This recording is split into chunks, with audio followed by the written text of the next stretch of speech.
Assalamualaikum warahmatullahi wabarakatuh. Selamat datang lagi teman-teman di channel Belajar Islam, channel yang mengulas seputar ilmu tentang Islam, perjalanan Rasulullah SAW, dan juga cerita inspiratif seputar para sahabat Rasulullah. Di video kali ini saya akan mengupas perjalanan kehidupan seekor unta. Berbeda dari unta pada umumnya, unta satu ini merupakan unta kesayangan Rasulullah SAW yang telah menemani Rasulullah memperjuangkan Islam. Banyak cerita yang dilalui Rasulullah dengan untanya ini.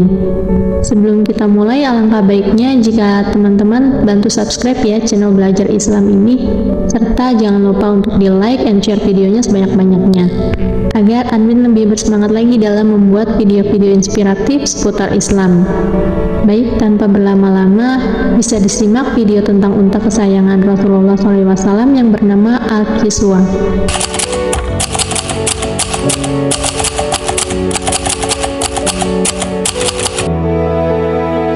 Sebelum kita masuk ke zaman Rasulullah, penemuan unta ada pada zaman Nabi Shallallahu Alaihi Wasallam. Hewan unta merupakan bentuk kasih sayang Allah Subhanahu Wa Taala kepada bangsa Arab. Hewan ini merupakan mukjizatnya Nabi Shallallahu Alaihi Wasallam yang diabadikan dalam Al-Quran. Dalam surat Hud ayat 64 yang artinya, "Hai kaumku, inilah unta betina dari Allah, sebagai mukjizat yang menunjukkan kebenaran untukmu. Sebab itu biarkanlah dia makan di bumi Allah, dan janganlah kamu mengganggunya dengan gangguan apapun yang akan menyebabkan kamu ditimpa azab yang dekat." Dengan dikirimnya seekor unta kepada kaum Nabi Saleh, menunjukkan kasih sayang Allah SWT kepada hambanya. Nabi Saleh alaihi wasallam berdakwah kepada kaum Tasmud. Menurutnya, kalau sekarang mereka mendapat anugerah dengan minyak berlimpah, Allah SWT juga telah menciptakan sejenis makhluk yang dirancang untuk kehidupan padang pasir. Tidak bisa dibayangkan bagaimana Islam bisa menyebar ke seluruh jazirah Arab tanpa bantuan hewan ini. Ujar Al-Hashim dalam buku berjudul Berhaji Mengikuti Jalur Para Nabi. Fuad Hashim menggambarkan unta dengan indah. Menunggang unta adalah hasil teknologi terbesar zaman itu. Sekitar 3.600 tahun lalu, mereka menangkap dan menjinakkan unta berpunuk satu di Arab Utara. Mungkin 1000 tahun setelah orang Mesopotamia menggunakan unta berpunuk dua atau biasa disebut unta Baktria.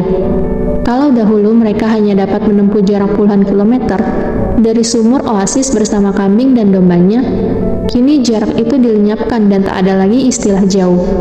Kalau tadinya mereka hanya merampok kemudian berjalan kaki, serta korbannya hanya petani tetangga dalam radius sehari perjalanan, kini calon korban bisa tinggal di mana saja. Dengan menunggang unta, daerah jelajahan hanya dibatasi cakrawala, katanya.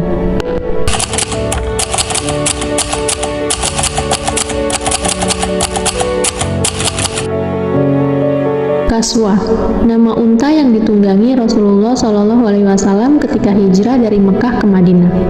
Seekor unta yang dimiliki Abu Bakar As-Siddiq. Awalnya unta tersebut diberikan cuma-cuma kepada Rasulullah SAW, tapi ditolak. Hingga akhirnya Rasulullah membeli unta itu dari tangan Abu Bakar. Seekor unta yang nantinya menjadi kesayangan Rasulullah SAW. Sebagaimana keterangan dalam buku Muhammad, kisah hidup Nabi berdasarkan sumber klasik. Kaswa merupakan unta favorit Nabi Muhammad SAW karena kekuatan, kecepatan, dan juga sifat bawaannya. Ia menjadi tunggangan Nabi Muhammad selama perjanjian Hudaybiyah. Ketika ia memasuki Mekah sebagai penakluk dan mengelilingi Ka'bah, Kaswa juga menjadi tunggangan Rasulullah SAW selama Haji Wada. Ketika beliau berdoa di Arafah dan mengendarainya di Muzdalifah sambil menyampaikan khotbah di atasnya, Sa'id bin Musayyib menggambarkan Kaswa dengan mengatakan unta utusan Allah, lalu memenangkan perlombaan unta. Warnanya merah antara putih dan hitam, mendekati putih. Kaswa dilahirkan di kampung Bani Kusyair. Ketika Rasulullah SAW membelinya dari Abu Bakar dengan harga 400 dirham. Kaswa dibeli Rasulullah berusia 4 tahun. Ia mati dalam usia 15 tahun. sehingga Kaswa menemani Rasulullah SAW selama kurang lebih 11 tahun. Kaswa mati pada masa kekhalifahan Abu Bakar. Sebelumnya, Kaswa mengalami kebutaan setelah wafatnya Nabi Muhammad SAW, sehingga para sahabat menutupi matanya dengan kain berwarna hitam. Disebutkan juga kalau ia mati karena menolak makan dan minum.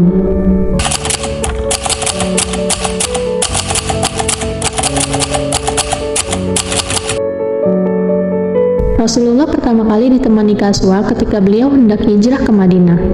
Bahkan, sejak beliau keluar dari rumah Abu Bakar untuk meninggalkan Mekah, Rasulullah SAW menunggangi Kaswa menuju arah sebuah gua di Gunung Thur, sebuah rute ke selatan atau jalan ke arah Yaman.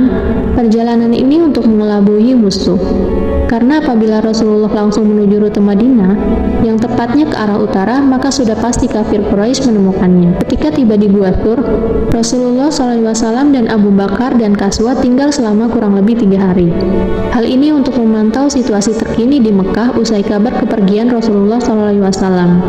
Setelah situasinya dianggap mereda, Rasulullah SAW kembali menaiki Kaswa menyusuri rute yang tidak biasa dilalui para pedagang. Pada tahun 622 Masehi menjadi hari yang bersejarah bagi umat Islam. Pada hari itu Rasulullah SAW tiba di Madinah.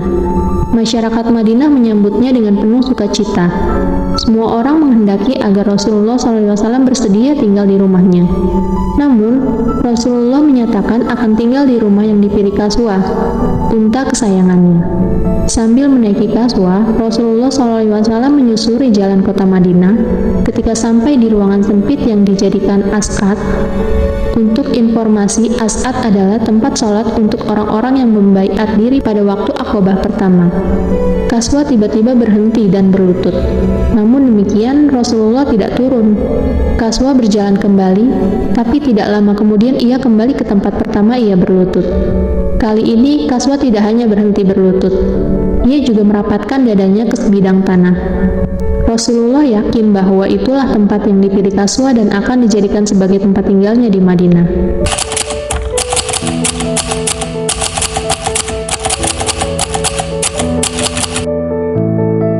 Satu, punuk unta adalah gundukan lemak yang berfungsi sebagai tempat cadangan makanan. Lemak ini bisa diubah menjadi sumber tenaga dan air.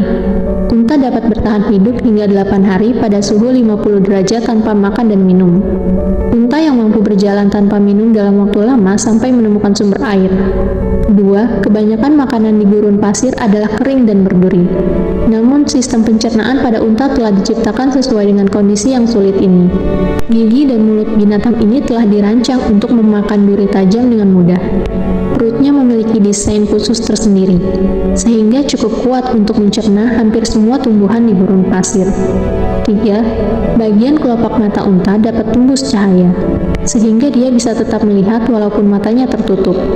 Allah telah menciptakan sistem perlindungan khusus pada unta, sehingga ia mampu bertahan terhadap kondisi saat badai pasir. Kelopak mata unta melindungi matanya dari debu dan butiran pasir. 4. Salah satu bahaya terbesar bagi kendaraan yang berjalan di gurun pasir adalah terperosok ke dalam pasir halus. Tapi ini tidak terjadi pada unta, sekalipun ia membawa muatan seberat ratusan kilogram, karena kakinya diciptakan khusus untuk berjalan di atas pasir. Telapak kaki yang lebar menahannya dari tenggelam ke dalam pasir dan berfungsi seperti pada sepatu salju.